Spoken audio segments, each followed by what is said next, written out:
Pakistan Peoples party ضلع غربی کے تحت اجلاس کا انعقاد کیا گیا، جس میں چیئرمینز نے بھی شرکت کی۔ پیپلز پارٹی کے قائدین کی طرف سے حیدرآباد میں جلسے عام کے لیے جہاں حکمت عملی طے کرنے کی ہدایت کی تھی، تو آج پیپلز ورکر فرنٹس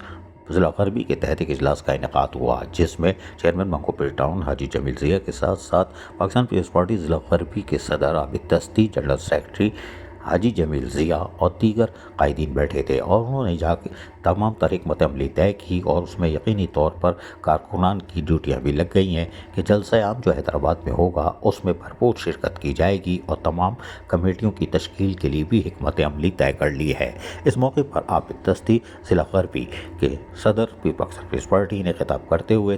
کارکنان کو جہاں تلقین کی، وہیں پر پیپلز ورکر فرنٹس کے یونین کے رہنما بھی موجود تھے، اور انہوں نے بھی ان کے ہر فیصلے کی تائید کی، جبکہ ضلع غربی کے جنرل سیکرٹری حاجی جمیل ضیاء اور چیئرمین منگو پیر ٹاؤن حاجی نواز بروئی اور دیگر قائدین نے بھی یقینی طور پر جلسہ عام جو حیدرآباد میں 18 اکتوبر کو کیا جائے گا، اس سلسلے میں تمام تر حکمت عملی کو آخری شکل دینے کے لیے بھی اجلاس میں بھرپور شرکت کی۔